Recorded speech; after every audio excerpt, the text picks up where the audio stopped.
Hello chess friends and welcome to Jozarov's chess channel and welcome to our Beth Harmon series. So in this series we're covering some cool games that Beth played in this super series, the Queen's Gambit, that was of course produced by Netflix, and in my opinion it was really great series. And the cool part about the series was that for the first time, I think just my opinion, that the chess in the series was really good, because we have seen many queen sacrifices, many beautiful elements of the chess game, and the reason behind it why the chess is so good in the series, because the former world champion Garry Kasparov, for those who don't know, was the world champion between 1985 and 2000. He was working also on the series, and he gave us really cool games. And basically what the Netflix Queen's Gambit told us, the series explained us the chess history. First, Beth Harmon introduced us these cool games from the 17th century played by Gioco Piano. So of course the chess back in the 17th century wasn't maybe so good, but it was also a very important part of chess history. Then Beth Harmon introduced us to some Paul Morphy with some romantic era of chess. That was also a really cool part, because chess wouldn't be anything without this romantic era of chess. And then Beth Harmon basically introduced us this 20th century chess, which was much better, of course, with some also cool games, with some great tactical and beautiful strategical elements of chess, with great tactical shots, with beautiful queen sacrifices. So that's why it was very important maybe that Garry Kasparov worked on this series. If Garry wouldn't have worked on this series, I think the series itself wouldn't be so good. So that's why it's still a great story. As I said, please watch it if you haven't watched it so far.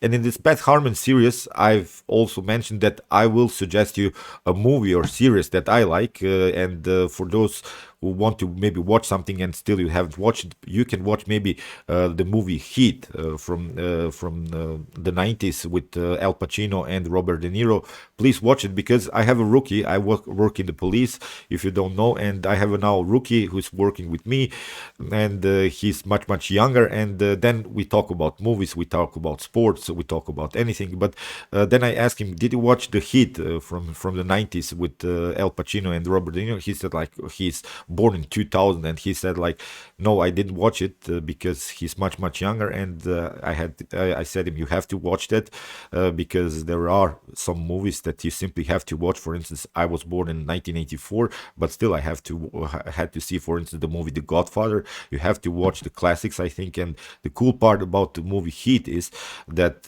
for the first time in movie history, Al Pacino and Robert De Niro met, and they met in the so-called restaurant scene. You have to watch the restaurant scene, at least if you don't have time maybe to watch the whole movie, but you have to watch the restaurant scene where two legends, Robert De Niro and Al Pacino, meet for the first time.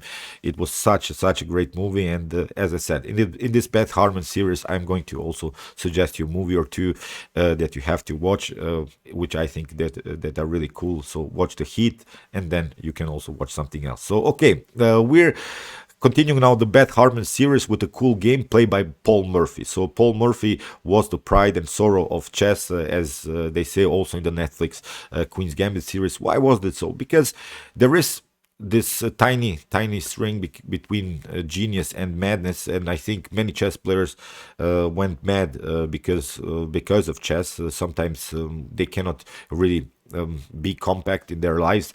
And Paul Morphy was really one of the best players in chess history. He was never world champion because he was sort of an uncrowned king, because they didn't have this world championships back when Paul Morphy was the best. But still, I would name him as a world champion because he was simply the best when he played, and he brought us really some beautiful games, brilliant attacking games.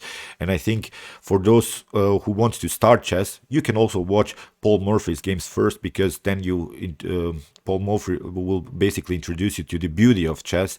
And that's, I think, what I'm trying to do here in my Beth Harmon series. I wanted to, for those who have maybe starting to play chess, I wanted to introduce you to the beauty of chess, because chess is really beautiful. If you start to love it, then there's no way out. If you start to play chess really with good attacking possibilities, I'm sure that you never stop playing chess. So let's check out now one cool gameplay by Paul Morphy. And basically Beth Harmon played the same game also in the series. It was the so-called Night at the Opera, in which Paul Morphy played basically against two noble guys. He was playing against the Count Izoard and the Duke of Brunswick, and this game is called in the chess history books, as I said, as the Night at the Opera, in which Paul Morphy played a beautiful queen sacrifice. So let's check out now the game, and as I said, Beth Harmon played the same game. So e4 played by Paul Morphy.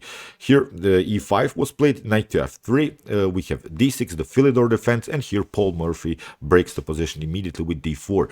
What we can notice immediately, there is this tension on the d file. We can play, for instance, something like d takes e5, after d takes e5, knight to e5, and maybe even queen to d8. We're messing up here the castling position. If we take out the queen, the king has to take, and black will never be able to castle anymore. So that's why here in the game, black tried bishop to g4, and Paul Morphy took d takes e5. What black did here is, of course, bishop to f3. We want to get the queen here. We are not allowing this idea after the d takes e5, queen takes d8 to mess up here the castle king situation. So that's why here Paul Morphy took. But now after d takes e5, the tension on the d file is over, but there are now new problems in the position. Here Paul Morphy played this very aggressive bishop to c4, and we come now, this is really sort of a beginner's lesson, we come now really to one of the main principles of chess. It's the principle of activity. You see now, okay, black has get out of some tactical possibilities in the beginning, but now there are new tactical threats, there are new attacking opportunities. What we can notice, there is this clear target, it's the weak f7 square, and when we play chess, we want to have, of course, many pieces developed. If you can notice, white has developed two pieces so far. The queen is out on f3, the bishop is out on c4. Black has not developed any pieces, so that's why here black is lacking in development. That's also, as I said, a very important principle of chess. So knight to f6, covering the f file. Here Paul Morphy changes the direction of the attack. Queen to b3, attacking now two weaknesses. It's the weak b7 pawn, but also the weak f7 pawn. So here in the game, queen to e7.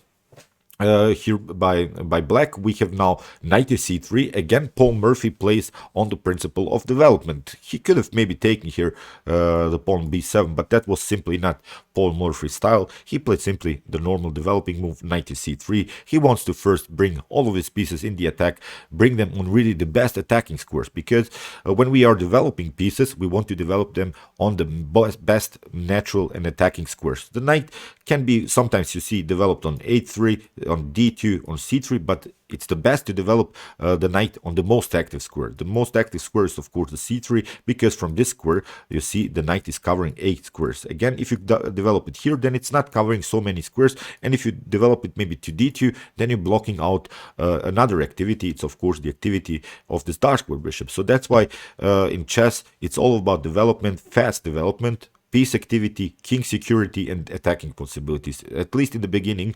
Then maybe in the middle game, if we get into a more complex middle game, then you would have maybe some opportunities to play on pawn weaknesses, square weakness, and similar strategical elements. So here c6, what black is trying to do is to kick away at least one minor piece from the attack, but Paul Morphy again attacks, plays again on the principle of the best activity, bishop to g5, again creating a very dangerous pin against the knight. The knight is now helpless here, the knight cannot move, and in the game b5. And you can guess what Paul Morphy, the legendary attacker, does here. He sacrifices the knight immediately, knight to b5, we have c takes b5, bishop to b5. If you try, this wasn't played in the game, something like king to d8, it's still not a problem. You haven't basically gained anything, because we can play queenside castle. If you play something like knight to d7, then we can take. Here rook to d7, you cannot take with the queen, you lose the queen. You cannot take the knight with the knight, again you lose simply the queen. So if you, for instance, try to escape here, then we have bishop to f6, queen to f6, and now rook to d3. We can create another check. For instance, you could try to cover with bishop to d6, but then again rook to c3, and now rook to d1, or even queen to d5 is a possibility, attacking the rook. The rook is trapped here, but even rook to d1 I think works, because still we have the tension on the d file, and again black has some problems. So in the game, let's go back.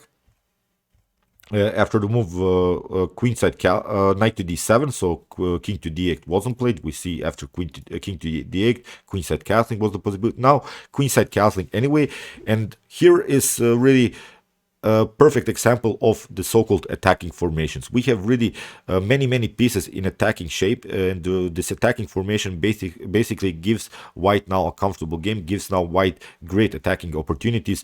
You cannot cover everything because we have mentioned it before, black was lacking in development. Black hasn't developed his rook, hasn't developed here the bishop on f8, so basically these pieces are not participating in the game, and it's a huge problem now because an attacker like Paul Murphy punishes this kind of things. Here rook to d8, you can bring another defender into the game, but it's simply too slow. Here Paul Murphy plays now an immortal rook sacrifice, rook for the knight, so exchange sacrifice, rook to d7. We have rook to d7, and again rook to d1.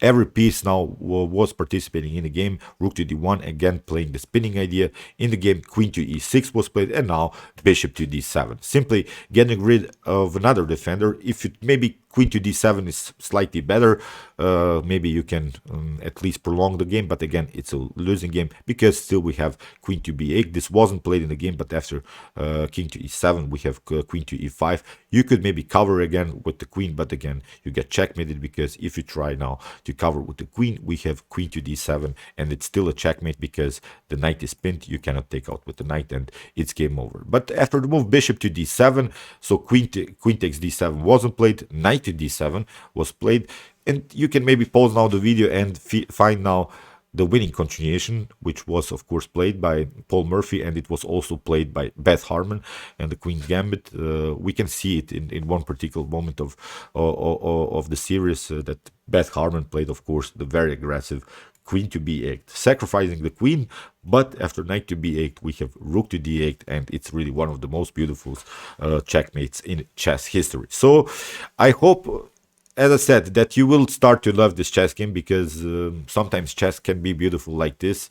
If you're not still in the chess world, please join us, because you can really have some fun. You probably lose also some of your nerves, but still I think it's worth it, because chess is really beautiful. You can see in this example how great it can be when you're on the attacking side, how many beautiful tactical elements you can create when you have such a great piece activity. And Beth Harmon really showed us really the most beautiful chess games in chess history. That's why, as I said, it was a cool thing that Garry Kasparov was also participating in this very beautiful series, because if it would be just about movie making, then the series wouldn't be so good. As I said, chess lovers know more about chess, but also movie makers know more about movie making. So that's why the combination of these two elements was, I think, that made really this series so great. So, okay, I hope that you enjoyed this game, and I hope that you join our chess world as soon as you can.